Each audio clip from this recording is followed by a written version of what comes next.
2 dias depois do Natal, minha filha Laura chegou à minha casa. Entrou sem bater, sentou-se na minha sala e me disse algo que partiu meu coração em pedaços. Mãe, não te chamamos para a ceia do dia 24 porque minha sogra, Dona Estela, disse que teria vergonha. Senti o mundo parar. Perguntei com a voz embargada. E você disse o quê? Laura respondeu sem culpa. Como se fosse a coisa mais normal do mundo. Nada, ué. Tenho muito respeito por ela. É a mãe do meu marido. Passei o Natal sozinha, chorando, sem entender por que minha única filha havia me abandonado. E agora ela me dizia que foi porque a sogra tinha vergonha de mim. Mas isso não foi tudo. Minutos depois, Laura me olhou e disse: Ah, e a propósito, mãe, você me empresta R$ 5.000. 500 para a viagem de Ano Novo? Naquele momento eu entendi tudo. Levantei-me, fui até minha escrivaninha e peguei meu testamento. O que fiz naquela tarde mudaria tudo para sempre. Que alegria ter você aqui comigo. Se está assistindo a este vídeo, peço com muito carinho que se inscreva no canal. Por favor, precisamos muito alcançar 10.000 inscritos. Posso contar com sua ajuda. Estamos construindo uma comunidade linda de mulheres fortes. Sua presença é muito importante e seu apoio é essencial para o nosso trabalho, para que continuemos contando histórias como esta. Conte-me também nos comentários de onde você está nos ouvindo. Ficamos emocionadas em saber até onde chegam nossas histórias. Eram 3 da tarde do dia 27 de dezembro quando ouvi a porta de casa abrir. Ela não tocou a campainha, não bateu. Simplesmente entrou usando a cópia da chave que dei a ela anos atrás, quando era mais jovem e pensava que ter as chaves da casa da mãe era símbolo de confiança, não de invasão. Eu estava na cozinha preparando o almoço, como sempre faço, mesmo quando não há mais ninguém além de mim para comer. Eu tinha passado o Natal sozinha, completamente sozinha, cozinhando para mim mesma enquanto imaginava onde minha filha estaria, com quem estaria celebrando, por que não tinha me convidado. Ela havia me dito que tinham planos com a família do marido, que era uma ceia íntima, que não havia espaço para mais ninguém. Aceitei a explicação porque o que mais eu poderia fazer? Era minha filha, minha única filha. E uma mãe sempre encontra formas de justificar o abandono dos filhos, porque a alternativa, aceitar que eles escolheram te deixar só, dói demais. Ouvi seus passos no corredor, o som de seus sapatos de salto caros sobre o piso de madeira que ela tanto criticava por estar riscado e velho. Ouvi o barulho dela se jogando no sofá da sala, aquele sofá que herdei da minha mãe, e que Laura sempre dizia que eu deveria jogar fora porque estava fora de moda. Ela não veio até a cozinha me cumprimentar, não me deu um beijo, não perguntou como eu tinha passado o Natal. Simplesmente gritou da sala: Oi, mãe! Cheguei! Como se estivesse anunciando sua presença em um lugar que mal tolerava visitar. Sequei as mãos no avental e caminhei até a sala. Laura estava sentada no sofá com as pernas cruzadas, olhando o celular. Usava roupas caras, roupas que eu sabia que não tinham sido compradas com o próprio dinheiro, porque Laura não trabalhava. Vivia do salário do marido, Ricardo, e dos presentes constantes da sogra, Dona Estela. O suéter de cachemira que vestia tinha uma marca que reconheci de uma vitrine de loja de grife onde jamais entraria. Os brincos brilhavam tanto que presumi serem ouro de verdade. A bolsa que tinha jogado no chão ao lado do sofá tinha um logo que valia mais que a minha compra de 3 meses. Minha filha parecia modelo de revista. Perfeita, elegante, rica, e eu? Parada na frente dela com meu avental velho e meus chinelos desgastados, me senti exatamente como ela me via. Uma mulher antiquada, deslocada, vergonhosa. Sentei-me na poltrona em frente a ela e esperei. Laura continuava olhando o celular, deslizando o dedo na tela, sorrindo para algo que via. Passaram-se 2 minutos inteiros antes que ela levantasse os olhos. Mãe! Disse finalmente com aquele tom casual que usa quando está prestes a dizer algo que sabe que deveria me importar. Mas não importa nem um pouco para ela. Eu te devo uma explicação sobre o Natal. Senti meu coração acelerar. Talvez ela fosse se desculpar. Talvez fosse dizer que se arrependia de ter me deixado sozinha, Talvez tivesse vindo me convidar para o ano novo com eles. Não te convidamos para a ceia do dia 24 porque Dona Estela não queria que você fosse, disse Laura. E suas palavras caíram sobre mim como baldes de água gelada. Ela não estava se desculpando. Estava explicando como se fosse razoável, como se fosse aceitável, como se o fato de a mãe do marido não querer me ver fosse razão suficiente para abandonar a própria mãe no Natal. Fiquei sem palavras. Literalmente não consegui falar por vários segundos. Minha garganta se fechou. Meus olhos se encheram de lágrimas que me recusei a derramar na frente dela. Finalmente, consegui articular uma pergunta, embora minha voz saísse quebrada, trêmula, humilhante na sua vulnerabilidade. E você disse o quê quando ela disse isso? Perguntei, implorando em silêncio que minha filha me dissesse que havia defendido a mãe, que tinha brigado por mim, que tinha insistido na minha presença. Laura me olhou como se minha pergunta fosse estranha, como se não entendesse por que aquilo importava. Nada, Ué. Tenho muito respeito por ela, respondeu encolhendo os ombros. É a mãe do meu marido, mãe. Não posso contradizê-la na casa dela. Seria uma falta de respeito. Uma falta de respeito. Respeitar a sogra que me humilhava era mais importante do que respeitar a mãe que a criou. Fiquei olhando para ela, tentando encontrar em seu rosto algum vestígio da menina que costumava me abraçar e dizer que eu era a melhor mãe do mundo. Mas aquela menina tinha desaparecido há anos, substituída por esta mulher elegante que valorizava mais a opinião da sogra rica do que o coração da mãe pobre. Laura voltou para o celular como se a conversa tivesse terminado, como se tivesse acabado de me explicar algo tão simples quanto por que não comprou leite no supermercado. Começou a deslizar o dedo na tela novamente e então começou a falar, sem sequer me olhar, contando detalhes da ceia de Natal para a qual não fui convidada. A ceia estava linda, mãe, disse com entusiasmo genuíno. Dona Estela contratou um serviço de buffet incrível. A mesa estava decorada com flores importadas. Tinha um fotógrafo profissional para tirar fotos de toda a família. Um fotógrafo profissional para capturar lembranças de uma família da qual eu havia sido deliberadamente excluída. Laura virou o celular para mim. Olha, disse, mostrando a tela. Vi fotos, muitas fotos.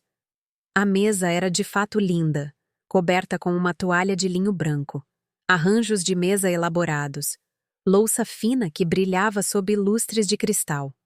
Vi Laura sorrindo radiante ao lado do marido, Ricardo. Vi os pais de Ricardo, seu Roberto e Dona Estela, sentados nas cabeceiras como reis em seus tronos. Vi parentes que não reconheci, todos elegantemente vestidos, todos sorrindo, todos celebrando. E não me vi ali, nem nas fotos, nem nas lembranças que aquelas fotos representavam. Laura continuou deslizando, me mostrando mais imagens. Esta é a hora em que abrimos os presentes, disse emocionada. Olha o que os pais de Ricardo me deram. Na foto, Laura segurava uma caixa grande com um laço dourado. Eles nos presentearam com uma viagem para um resort de luxo em Cancún para o Ano Novo. Continuou, os olhos brilhando de emoção. 5 estrelas, tudo incluído. Vamos estar na praia, em um resort de luxo. Vai ser incrível. Eu continuava sem conseguir falar. Cada palavra que saía de sua boca era uma faca nova cravada no meu peito.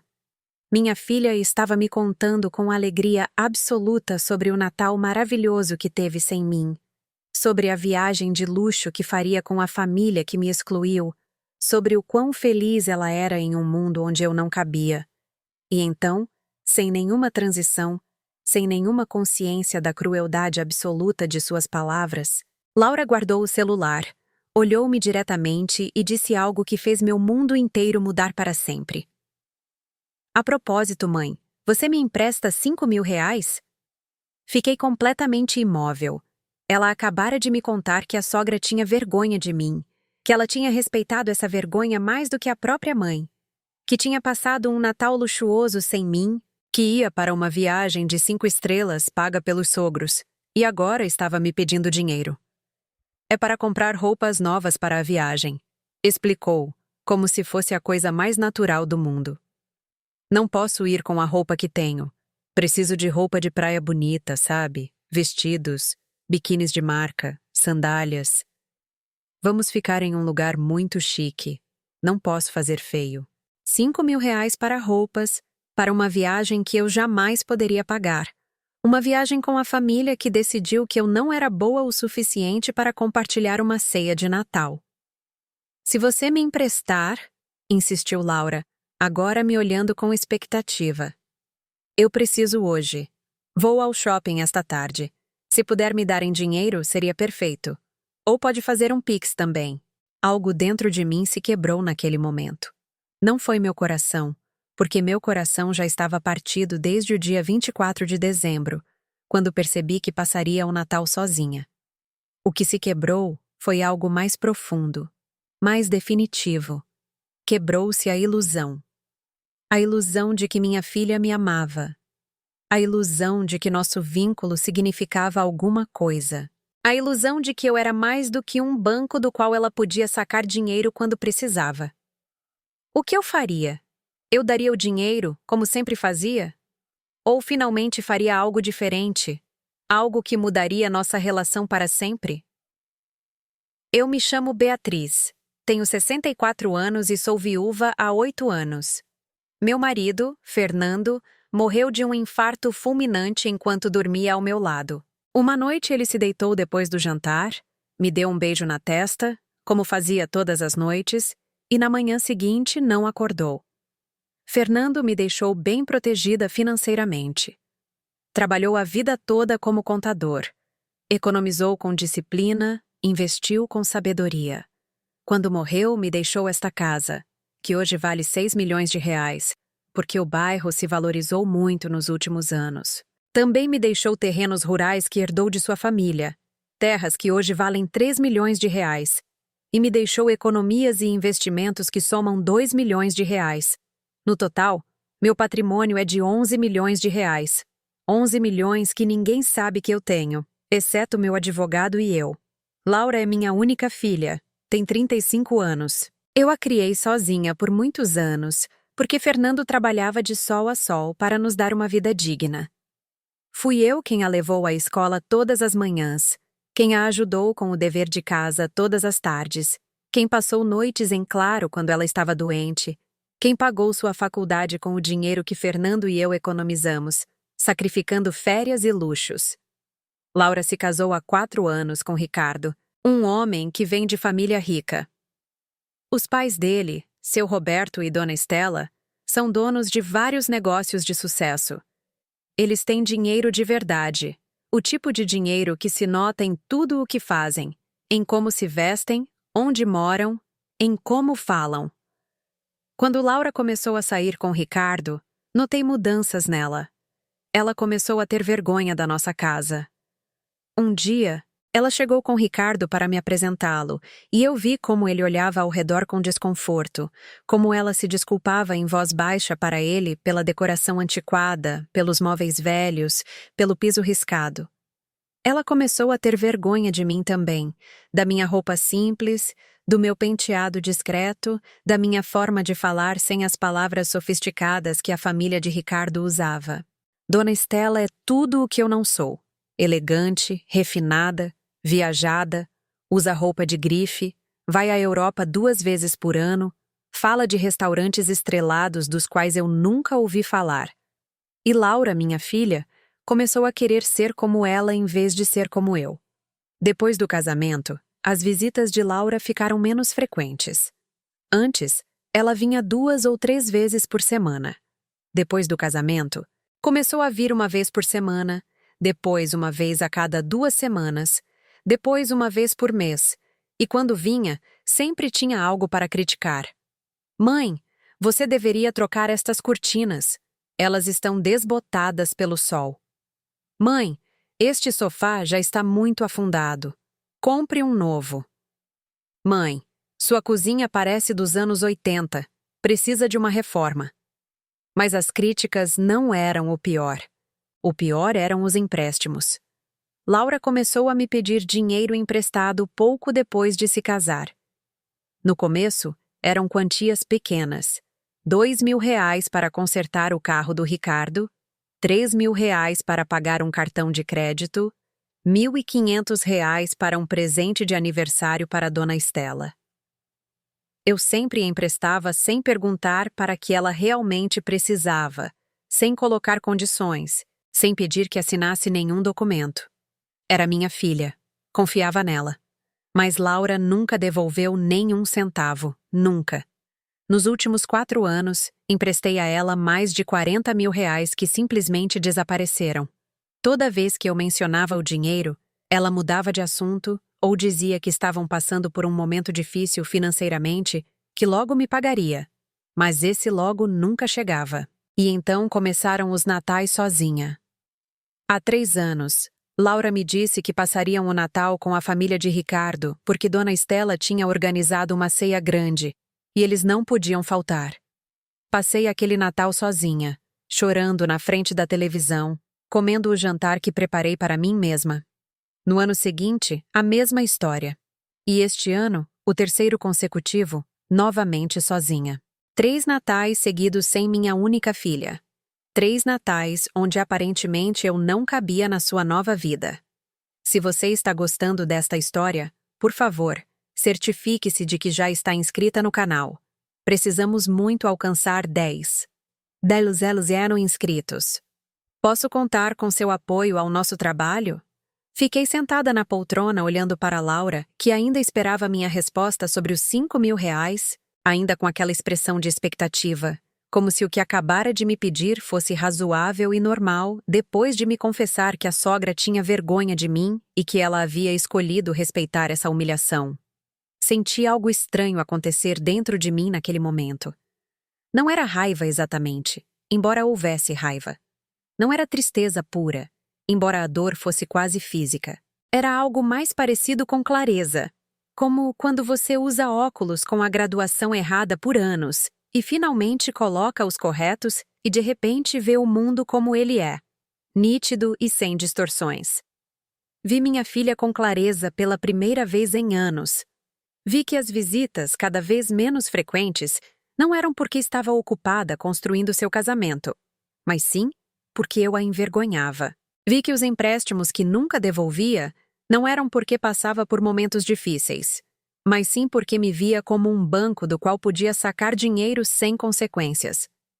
Vi que o respeito dela por Dona Estela não era admirável, era covardia financeira. Ela respeitava quem lhe dava viagens e presentes caros, não quem lhe deu a vida. Deixe-me verificar uma coisa. Aí eu disse a Laura com voz surpreendentemente tranquila. Espere aqui. Levantei-me da poltrona sentindo meus joelhos protestarem. Tenho 64 anos, e a artrite me dói mais quando estou estressada. Caminhei em direção à minha escrivaninha, aquele pequeno espaço no final do corredor onde Fernando costumava pagar as contas e onde agora guardo todos os meus documentos importantes. Minhas mãos tremiam quando abri a gaveta onde guardo meu testamento. É um documento que fiz há 5 anos, logo após ficar viúva, quando meu advogado me disse que era importante ter tudo em ordem para o caso de algo me acontecer. Peguei o envelope pardo e o abri. Dentro estavam as páginas legais escritas naquela linguagem formal dos documentos de cartório. Li a parte que mais importava, a parte que eu tinha lido centenas de vezes nesses 5 anos, sempre com uma sensação de paz ao saber que minha filha estaria protegida quando eu não estivesse mais aqui. Eu, Beatriz, em pleno uso das minhas faculdades mentais, disponho que todos os meus bens, propriedades, economias e investimentos sejam herdados em sua totalidade por minha filha Laura, que será minha herdeira universal. Herdeira universal de R$ 11 milhões. 11 milhões que ela provavelmente sabia que existiam, ou pelo menos suspeitava, porque Fernando sempre foi cuidadoso com o dinheiro, e ela sabia que vivíamos confortavelmente, apesar de nossa aparência modesta. 11 milhões de razões para me tolerar. 11 milhões de razões para vir me visitar ocasionalmente. 11 milhões de razões para continuar me pedindo empréstimos que nunca devolvia. Porque para que devolvê-los se, no final das contas, tudo seria dela de qualquer maneira? As lágrimas começaram a cair sobre o papel. Lágrimas de dor, sim, mas também lágrimas de raiva. Raiva da minha filha por ser tão cruel. Raiva de mim mesma por ter sido tão cega por tanto tempo. Raiva de Dona Estela por ter vergonha de mim. Raiva deste mundo onde o dinheiro e as aparências importam mais do que o amor e o sacrifício. Ouvi a voz de Laura da sala. Mãe, já vem? Estou com pressa. Preciso chegar ao shopping antes que as lojas boas fechem. Pressa. Tinha pressa para gastar dinheiro que ainda não tinha. Dinheiro que ia me pedir emprestado. Dinheiro que nunca devolveria. Dinheiro que considerava seu por direito, simplesmente por ter nascido do meu ventre. Sequei minhas lágrimas com as costas da mão. Peguei meu celular da escrivaninha. Procurei na minha lista de contatos o nome que precisava. Dr. Mendes, meu advogado, o homem que havia preparado meu testamento há 5 anos. O mesmo homem que cuidou de todos os assuntos legais após a morte de Fernando. Disquei o número com dedos que ainda tremiam. Ele atendeu no 3º toque. Dona Beatriz, que prazer em ouvir a senhora. Disse com sua voz profissional, mas calorosa. Como está? Feliz Natal atrasado, doutor. Preciso que o senhor venha à minha casa. Eu disse sem rodeios, minha voz saindo mais firme do que eu esperava. Agora. É urgente. Houve uma pausa do outro lado. Agora, Dona Beatriz. São 3h30 da tarde de 27 de dezembro. Aconteceu algo? A senhora está bem? Estou bem, respondi. Mas preciso mudar meu testamento hoje. Não pode esperar. Outra pausa, mais longa. Desta vez, eu podia imaginar o Dr. Mendes em sua casa, talvez descansando após as festas, talvez com a família. Mas sua voz, quando ele falou novamente, era séria, profissional. Se a senhora precisa mudar seu testamento com urgência, então é importante, ele disse. Vou pegar meus documentos. Posso estar na sua casa em 1 hora. Obrigada, doutor, eu disse, sentindo uma mistura de alívio e terror pelo que estava prestes a fazer. Eu o aguardo. Desliguei o telefone. Fiquei parada na minha escrivaninha por um momento, segurando o testamento nas mãos, olhando o meu nome e o nome de Laura escritos naquelas páginas legais. Minha única filha, a menina que carreguei no meu ventre por 9 meses, o bebê que amamentei por 1 ano e meio, a criança pequena que chorava nos meus braços quando tinha pesadelos, a adolescente que me contava seus problemas e seus sonhos. A mulher que agora me via como um banco e me excluía do Natal porque a sogra tinha vergonha de mim. Dobrei o testamento, coloquei-o de volta no envelope e levei-o comigo para a sala. Laura ainda estava no sofá, agora olhando algo no celular e sorrindo, provavelmente vendo fotos de roupas caras que planejava comprar com meu dinheiro. Sentei-me na frente dela e coloquei o envelope pardo sobre a mesa de centro entre nós. Laura levantou os olhos, viu o envelope, franziu a testa confusa. — O que é isso? Perguntou em tom impaciente. — Você já pegou o dinheiro? Por que está em um envelope? — Não é dinheiro, eu disse com voz calma. — É meu testamento, Laura. Ela piscou várias vezes, como se não tivesse entendido. — Seu testamento. Por que você está pegando seu testamento, mãe? Isso é muito mórbido. Estávamos falando de outra coisa. Estávamos falando de R$ 5.000 que você quer que eu te empreste. Eu disse, olhando-a diretamente nos olhos. Mas antes de decidir se te empresto ou não, quero que você saiba de algo. Laura largou o celular com um suspiro exagerado, como se eu estivesse sendo desnecessariamente dramática. Tudo bem. O que você quer que eu saiba? Disse em tom de aborrecimento mal disfarçado. Abri o envelope lentamente, tirei as páginas, desdobrei-as sobre a mesa. Este testamento diz que quando eu morrer, você herdará tudo o que eu tenho, eu disse, apontando para o documento. Esta casa, os terrenos que seu pai deixou, todas as minhas economias, todos os meus investimentos, tudo para você. Vi como os olhos de Laura se moveram para o documento, como sua expressão mudou de aborrecimento para interesse. Tudo bem, mãe. Eu já sabia mais ou menos disso, disse, tentando parecer casual, Mas detectei o interesse na sua voz. Você é minha filha. É normal que eu herde suas coisas. 11 milhões de reais, eu disse, e vi seus olhos se arregalarem completamente. É isso que você vai herdar, Laura. Esta casa vale 6 milhões hoje em dia porque o bairro valorizou muito. Os terrenos do seu pai valem 3 milhões. As economias e investimentos somam mais 2 milhões. 11 milhões de reais que serão seus quando eu morrer. Será que Laura sempre soube quanto valia meu patrimônio? Era por isso que continuava vindo me visitar, apesar da vergonha? Era por isso que me pedia dinheiro emprestado sem nenhum plano de devolver? O que aconteceria quando eu lhe dissesse o que estava prestes a dizer?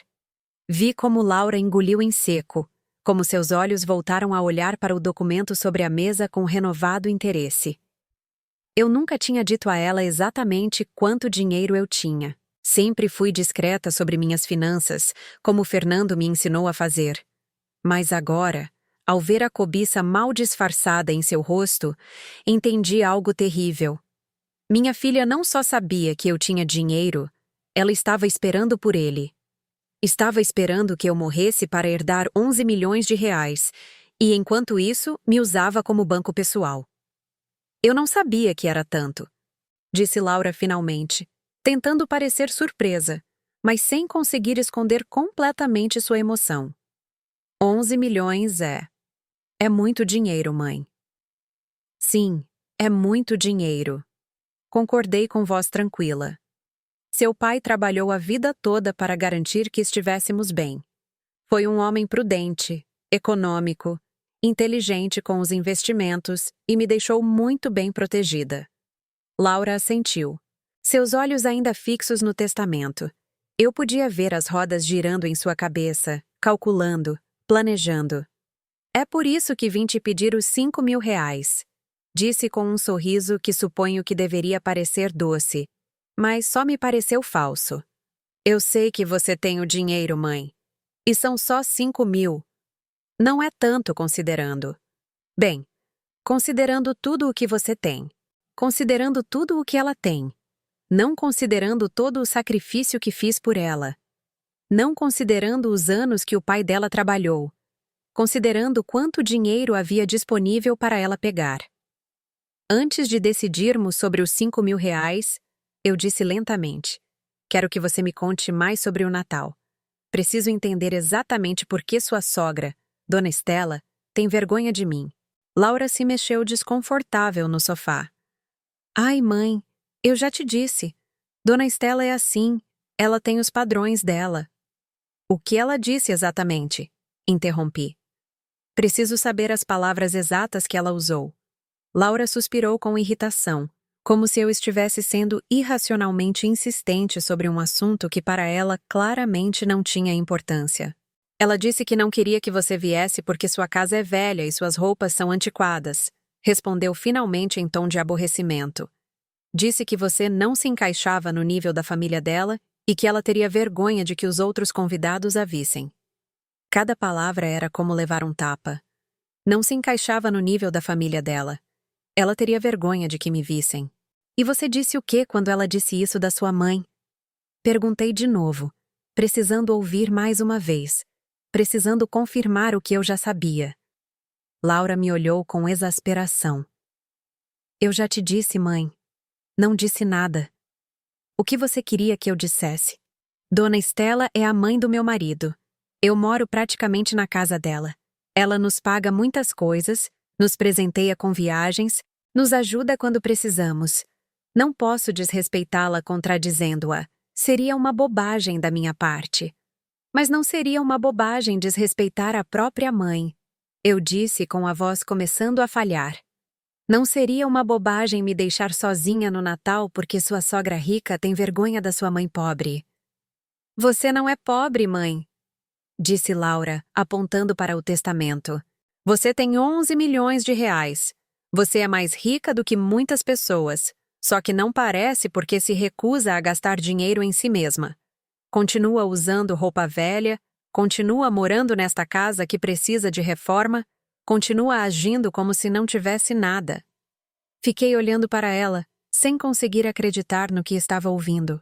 Minha filha estava me dizendo que a culpa por ter sido excluída do Natal era minha porque eu não gastava meu dinheiro para impressionar, porque não vivia ostensivamente, porque não tentava impressionar gente como Dona Estela.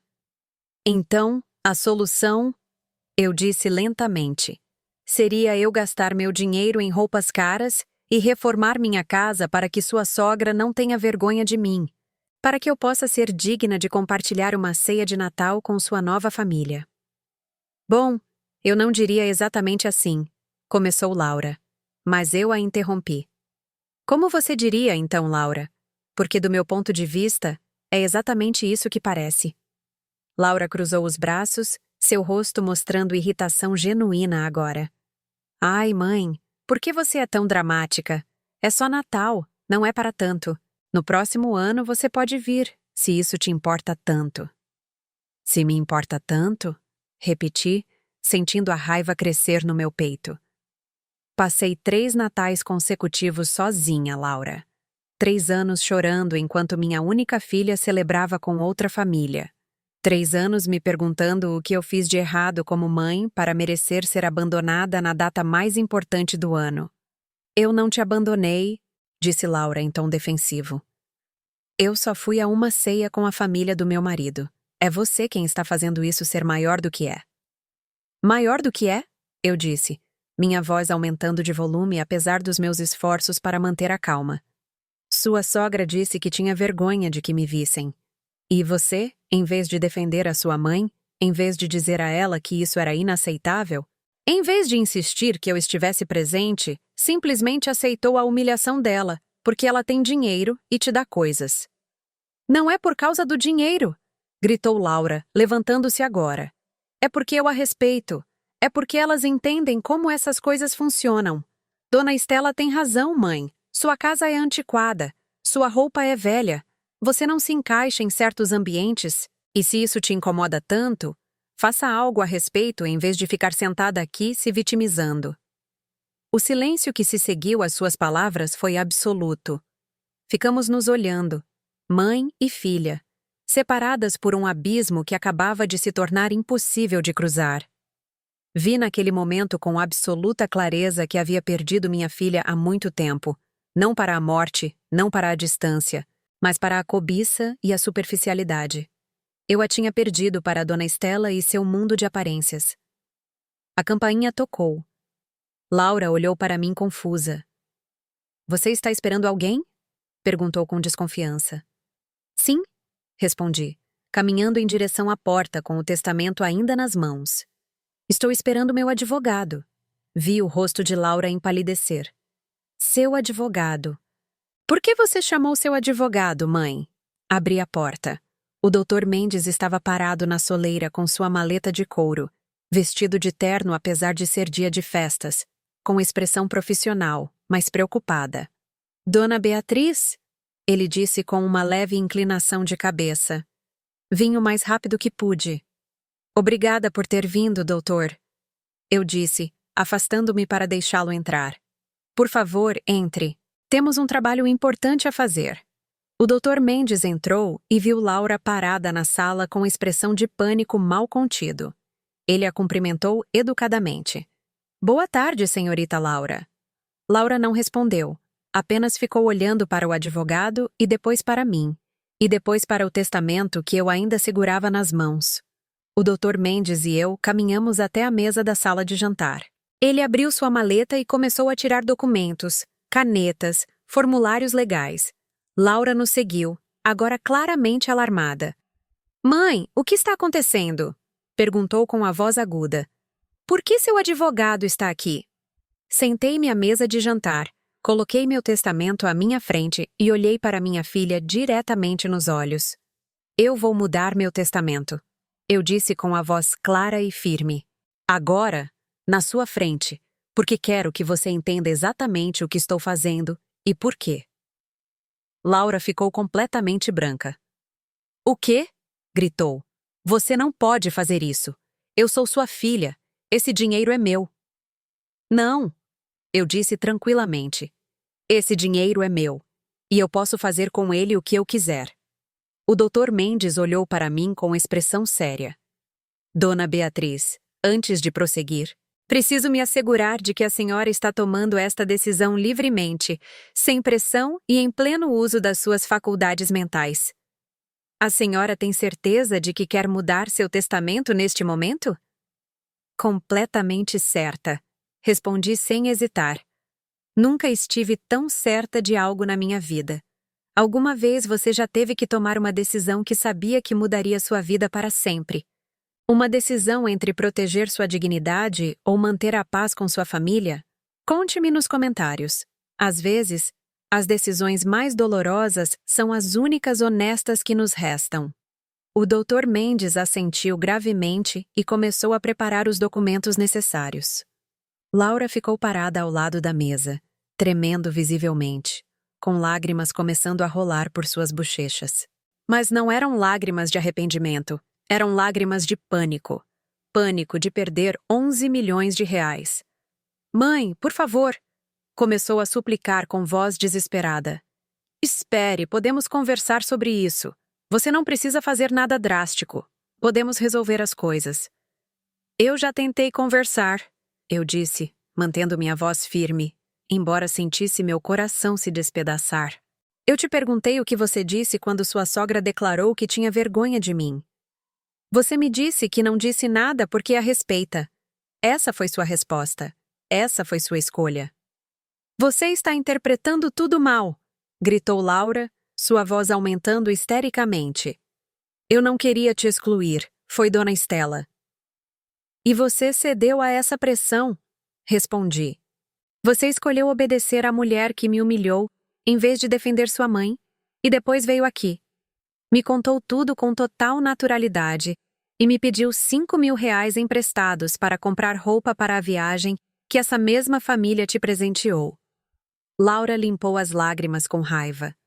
Você sempre me emprestou dinheiro. Nunca foi um problema antes. Por que agora é diferente?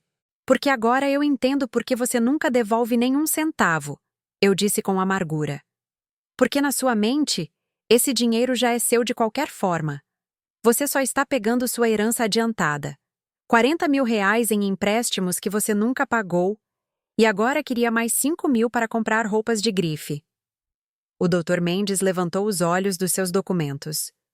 40.000 reais. Perguntou com tom profissional, mas surpreso.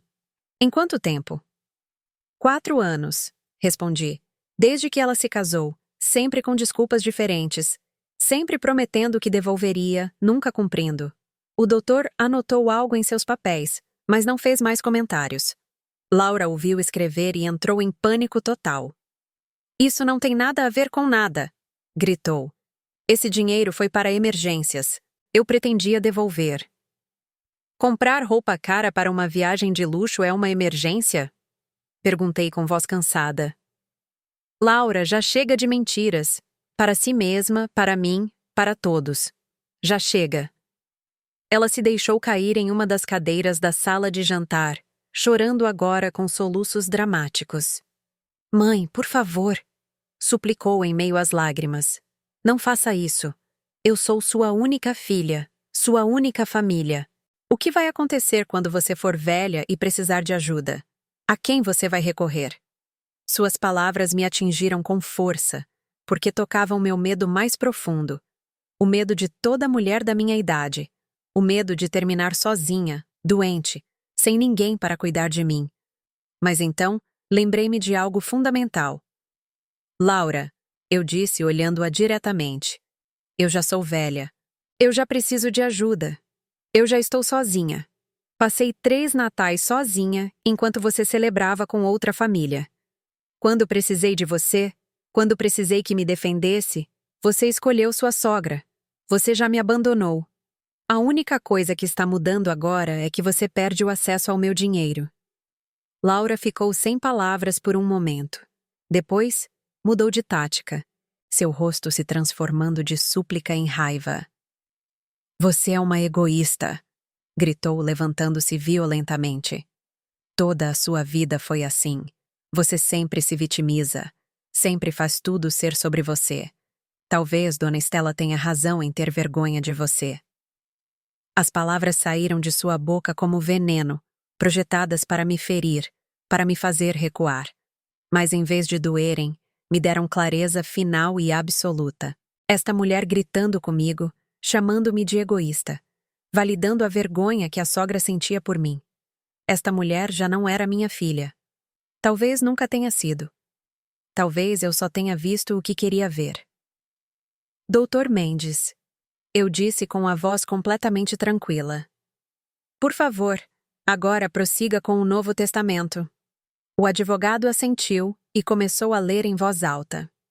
Dona Beatriz, preciso que a senhora me confirme verbalmente diante de testemunha como deseja distribuir seus bens. Laura ficou em silêncio agora, respirando ofegantemente, esperando. Todos os meus bens, propriedades, economias e investimentos, eu disse claramente, eu os deixo em partes iguais para 3 organizações beneficentes que o Dr. Mendes me ajudará a selecionar. Organizações que apoiem idosos abandonados por suas famílias, mulheres viúvas sem recursos e crianças órfãs. O silêncio que se seguiu foi absoluto. Laura me olhava com expressão de total incredulidade. Não, ela sussurrou finalmente. Você não pode fazer isso. Você não pode dar minha herança a estranhos. Não é sua herança, eu disse firmemente. Nunca foi sua herança. Era meu patrimônio. Conquistado por seu pai e por mim durante 40 anos de casamento. E agora vou usá-lo para ajudar pessoas que realmente precisam, não para financiar o estilo de vida de uma mulher que tem vergonha da própria mãe. Laura levantou-se tão violentamente que derrubou a cadeira. Você vai se arrepender disso, gritou com a voz cheia de veneno. Você vai ver. Quando for velha e doente e precisar de ajuda, você virá se arrastando para me pedir que eu cuide de você. E eu não estarei lá. Não vou te visitar. Não vou cuidar de você. Você vai morrer sozinha em uma casa de repouso de 5ª categoria. Suas palavras foram projetadas para me aterrorizar, para me fazer mudar de ideia, usando meu medo do abandono como arma. Mas eu já estava abandonada. Tinha estado por 3 natais. Laura, eu disse com voz cansada, mas firme. Você já não me visita, já não cuida de mim, já me deixou sozinha. A única coisa que está mudando agora é que você perde o acesso ao meu dinheiro. Laura ficou sem palavras por um momento. Depois, abriu a boca para responder. Mas nenhuma palavra saiu. Ficou parada ali, tremendo de raiva e incredulidade. O Dr. Mendes continuou escrevendo, preenchendo formulários, preparando o Novo Testamento. Trabalhou por 15 minutos em silêncio, enquanto Laura e eu nos olhávamos através da mesa. Finalmente, o advogado levantou os olhos. O testamento está pronto, anunciou. Dona Beatriz, se a senhora assinar aqui, aqui e aqui, ficará legalmente registrado que seus bens serão distribuídos de acordo com suas novas instruções. Precisaremos de 2 testemunhas para que o documento seja completamente válido, mas posso trazê-las mais tarde do meu escritório. Por enquanto, sua assinatura estabelece sua vontade de forma clara. Ele me entregou a caneta. Olhei para o documento à minha frente. As palavras legais que estabeleciam que Laura não receberia nada, que 11 milhões de reais iriam para organizações beneficentes em vez de para minha única filha. Minha mão tremeu quando peguei a caneta. Mãe, disse Laura com a voz mais suave agora, desesperada. Por favor, eu te imploro, não assine isso. Me dê uma chance. Eu vou mudar. Eu vou ser uma filha melhor. Eu vou te devolver todo o dinheiro que te devo. Eu vou te incluir em todas as celebrações. Eu vou te defender diante da dona Estela, por favor. Levantei os olhos e olhei para ela. Vi a menina de 5 anos que costumava me abraçar e dizer que eu era a melhor mãe do mundo. Vi a adolescente que chorava nos meus braços quando o primeiro namorado a deixou. Vi a jovem que me pediu para ajudá-la a escolher o vestido de noiva. Mas também vi a mulher que me deixou sozinha 3 natais seguidos. Vi a mulher que validou a vergonha que a sogra sentia por mim. Vi a mulher que veio me pedir 5.000 reais minutos depois de me confessar que fui excluída da ceia de Natal. É tarde demais, Laura, eu disse com a voz embargada. Você teve anos de oportunidades. Cada Natal que passei sozinha foi uma oportunidade de me convidar que você não aproveitou. Toda vez que me pediu dinheiro emprestado foi uma oportunidade de valorizar minha generosidade que você não reconheceu. Toda vez que criticou minha casa, minha roupa, minha forma de viver, foi uma oportunidade de me aceitar como eu sou que você rejeitou. Mãe, ela começou, mas eu neguei com a cabeça. Assinei o documento. 3 assinaturas claras e decididas. O Dr. Mendes pegou o testamento.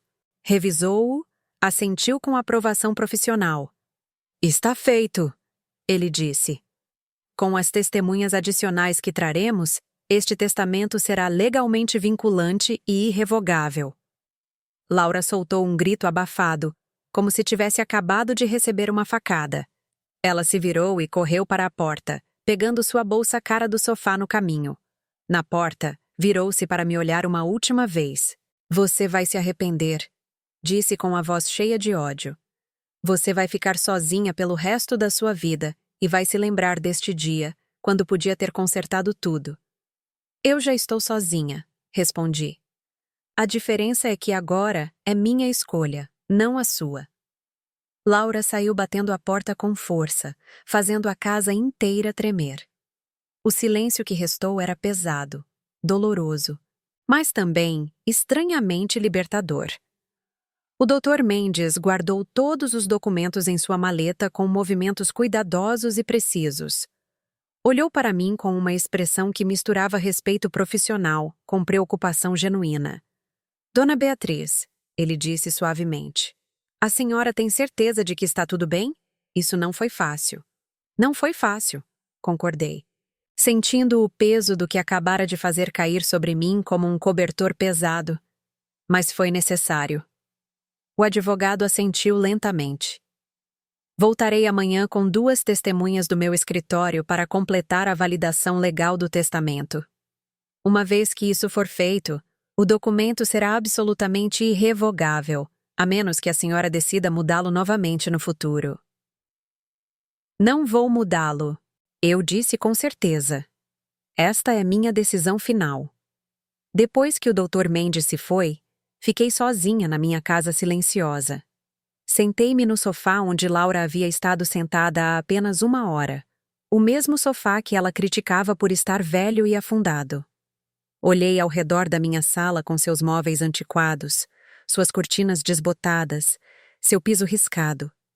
Vi minha casa com os olhos de Laura, com os olhos de Dona Estela, e pela primeira vez em anos, não senti vergonha, senti orgulho. Esta casa representava 40 anos de casamento feliz com Fernando. Cada móvel tinha uma história. O sofá nós compramos quando Laura nasceu. Fernando insistiu que fosse grande o suficiente para que nós 3 pudéssemos sentar juntos. A mesa de jantar herdamos da mãe de Fernando. Havia sido o lugar de centenas de ceias familiares. As cortinas eu mesma escolhi há 20 anos. Eram do meu tom favorito de azul. Esta casa não era antiquada. Era vivida. Era amada. Era minha. Nos dias seguintes, Laura tentou me contactar. Chamadas, mensagens de texto, mensagens de WhatsApp. Todas diziam variações da mesma coisa. Que ela sentia muito, que havia estado errada, que queria consertar as coisas, que por favor reconsiderasse minha decisão. Bloqueei o número dela depois de 3 dias, não porque estivesse com raiva, mas porque precisava de paz. 3 meses depois de mudar meu testamento, tomei uma decisão. Eu iria reformar minha casa, não para impressionar Laura ou Dona Estela, mas para mim mesma, porque eu passara anos vivendo em um museu de memórias e era hora de criar novas. Contratei empreiteiros, designers. Gastei R$ 1 milhão na reforma completa. Pisos novos de madeira clara, paredes repintadas em cores modernas e alegres, cozinha reformada com eletrodomésticos novos, banheiros renovados, móveis novos cuidadosamente selecionados, alguns modernos, alguns vintage que escolhi porque eu gostava, não porque fossem impressionantes. Quando terminaram, minha casa parecia de revista, mas não era ostentosa. Era bonita de forma autêntica, refletindo meu gosto, não o de mais ninguém. Depois comecei a viajar. Fernando sempre quis viajar, mas sempre dizia que faríamos isso quando ele se aposentasse. Ele nunca chegou a se aposentar. Morreu trabalhando, economizando para um futuro que nunca chegou. Decidi não cometer o mesmo erro. Fui à Europa, percorrendo cidades que sempre sonhei conhecer. Fui à América do Sul, explorando ruínas antigas e praias lindas. Fui a lugares que eu nem sabia que existiam até começar a planejar. Gastei dinheiro sem culpa, comendo em bons restaurantes, ficando em hotéis decentes, comprando souvenirs que me faziam feliz. Em uma das minhas viagens, em um tour por museus em Madrid, conheci um grupo de mulheres da minha idade. Éramos 5 mulheres, todas viúvas, todas viajando sozinhas, todas redescobrindo a vida depois de anos dedicados a famílias que nos davam como garantidas. Viramos amigas instantâneas. De volta ao Brasil, mantivemos contato. Formamos um grupo de chat. Organizamos saídas juntas, jantares, teatro, cinema, exposições de arte. Pela primeira vez em anos, talvez em décadas, eu tinha uma vida social ativa. Tinha amigas que me valorizavam, que apreciavam minha companhia, que não me viam como um banco ou como fonte de serviços gratuitos. 1 ano depois de mudar meu testamento, Laura apareceu na minha porta. Não ligou antes. Simplesmente apareceu em um sábado à tarde, tocando insistentemente a campainha até eu abrir. Quando a vi, sua aparência me surpreendeu. Ela tinha perdido peso. Suas roupas já não eram tão elegantes. Seu cabelo não estava perfeitamente arrumado como sempre. "Mãe", disse assim que abri a porta, sua voz soando cansada e derrotada. "Eu preciso falar com você." Pensei em fechar a porta, mas a curiosidade venceu. 5 minutos, eu disse, sem convidá-la a entrar. Ficamos no umbral. Laura olhou por trás de mim e vi surpresa em seu rosto. "Você reformou a casa", ela disse. "Está incrível." "Obrigada", respondi sem elaborar. "O que você precisa, Laura?" Ela respirou fundo. "Ricardo perdeu o emprego há 3 meses. Meus sogros pararam de nos dar dinheiro. Dizem que já estamos adultos demais para depender deles. Eu preciso começar a trabalhar. Nunca trabalhei na vida e não sei por onde começar. Temos dívidas. Estamos em apuros." Eu esperei, mas ela não disse mais nada. "E o que você quer de mim, Laura?" Perguntei finalmente. "Preciso da sua ajuda", disse com voz baixa. Preciso de dinheiro, mãe. Me empresta algo, o que você puder. Eu te prometo que desta vez eu devolvo." Senti uma tristeza profunda, mas não surpresa. 1 ano depois de eu mudar meu testamento, 1 ano sem contato, e a primeira coisa que ela faz é vir pedir dinheiro. "Não", eu disse simplesmente. Laura piscou como se não tivesse ouvido direito. "Não? Mas mãe, estamos em crise de verdade. Podemos perder o apartamento." "Não", repeti mais firmemente. "Eu não vou te emprestar dinheiro, Laura. Nunca mais." Seus olhos se encheram de lágrimas.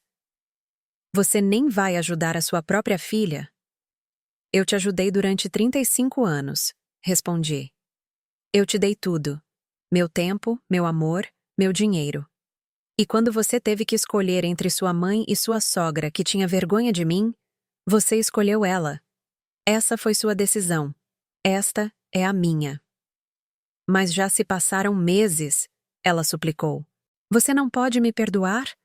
Você não pode me dar outra chance?" "Laura, você teve anos de oportunidades", eu disse cansadamente. "Cada Natal que passei sozinha, toda vez que me pediu dinheiro e não devolveu, toda vez que validou as críticas da sua sogra sobre mim, todas foram oportunidades de ser uma filha melhor. Você as desperdiçou todas." "Por favor", disse quase em um sussurro. "Eu não sei mais o que fazer." "Procure trabalho", eu respondi. "Como milhões de pessoas fazem. Como eu fiz quando seu pai morreu e tive que aprender a lidar com finanças sozinha. Como faz o povo que não tem 11 milhões de reais esperando por eles quando a mãe morrer." Ela ficou me olhando com expressão devastada. Você ainda não mudou o testamento de volta? Ela disse. E não era uma pergunta. Não, confirmei. E não vou fazer isso. Laura assentiu lentamente, aceitando finalmente que tinha perdido. Você me odeia? Perguntou com a voz quebrada. Eu não te odeio, respondi honestamente. Mas não confio mais em você e não vou financiar sua vida. Não mais.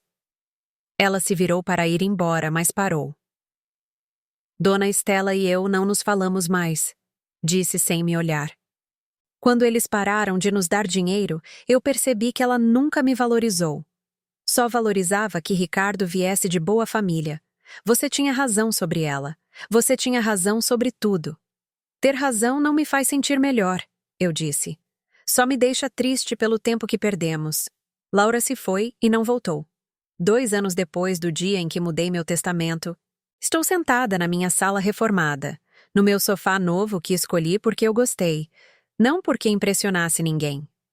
Tenho 66 anos. Viajei para 12 países nestes 2 anos. Gastei aproximadamente 3 milhões de reais, vivendo a vida que sempre quis, mas nunca me permiti ter. Ainda tenho 8 milhões de reais que um dia irão para organizações beneficentes que ajudam idosos abandonados, viúvas sem recursos, crianças órfãs. Meu dinheiro ajudará gente que realmente precisa, não gente que só me usava como fonte de financiamento. Laura soube que eu estava vendendo a casa. Um vizinho contou a ela. Ela tentou ligar de novo depois de meses de silêncio. Atendi desta vez. Você vai vender a casa? Perguntou, soando desesperada. Sim, confirmei. Vale mais do que eu pensava. O mercado valorizou. Posso vender por 8 milhões facilmente. E você vai comprar outra casa? Perguntou. E detectei esperança na voz dela. Esperança de que talvez, se eu comprasse uma casa mais barata, sobraria dinheiro para ela. Vou comprar um apartamento menor em um bairro melhor, respondi. E com o dinheiro que sobrar, vou viajar mais. Há muitos lugares que quero conhecer antes que eu fique velha demais para aproveitá-los. Silêncio do outro lado. Depois, sua voz pequena e quebrada. Você alguma vez vai me perdoar, mãe? Eu já te perdoei, Laura. Eu disse honestamente. Mas perdoar não significa esquecer, e definitivamente não significa voltar atrás. Significa seguir em frente. E é isso que estou fazendo. Desliguei suavemente. Olhei ao redor da minha casa que logo deixaria. Não senti tristeza, senti liberdade. Quando minha filha me disse que a sogra tinha vergonha de mim e que ela respeitava essa vergonha mais do que a própria mãe, algo morreu dentro de mim. Mas não foi o amor, foi a ilusão. A ilusão de que ser mãe era suficiente, de que sacrifício gera gratidão automática, de que amor incondicional é sempre recíproco. Laura veio me pedir 5 mil reais no mesmo dia em que confessou ter me excluído do Natal, porque a sogra rica tinha vergonha da minha casa velha e da minha roupa antiquada. E naquele momento, entendi com clareza dolorosa, mas libertadora, que eu não era mãe para ela. Eu era banco. Não era família. Era conveniência. Era fonte de empréstimos que nunca eram devolvidos, porque na mente dela, esse dinheiro já era dela de qualquer forma. Ela só estava pegando sua herança adiantada. Mudei meu testamento naquela tarde, não por vingança, mas por clareza. 11 milhões de reais que ela contava como dela. 11 milhões de razões para me tolerar, apesar da vergonha dela. Quando tirei esses 11 milhões da equação, a máscara caiu e descobri que por baixo não havia filha. Havia apenas cobiça disfarçada de amor filial. Hoje vivo sozinha, mas a diferença fundamental é que vivo de verdade. Não sobrevivo esperando migalhas de afeto entre pedidos de dinheiro. Não me sento na minha casa antiquada esperando que minha filha me visite por obrigação. Viajo, conheço gente nova, como em restaurantes que gosto. Compro coisas que me fazem feliz. Uso minhas roupas que Laura chamava de velhas com orgulho, porque são confortáveis e são minhas. Laura perdeu 11 milhões de reais, mas eu perdi uma filha muito antes do dia 27 de dezembro, quando mudei meu testamento. Eu a perdi gradualmente, através de 3 natais sozinha. Eu a perdi toda vez que ela escolheu a sogra em vez de mim. Eu a perdi toda vez que me pediu dinheiro sem intenção de devolver. Eu a perdi toda vez que criticou minha casa, minha roupa, minha forma de viver. A diferença é que naquele dia eu finalmente parei de fingir que ainda tinha uma filha e comecei a viver para a única pessoa que sempre esteve comigo, que sempre me valorizou, que sempre me defendeu. Eu mesma.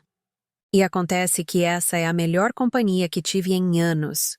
Se você gostou desta história, clique neste próximo vídeo que está aparecendo na tela, porque a próxima traição supera tudo o que você viu até agora. E não se esqueça de se inscrever no canal para não perder nenhuma história.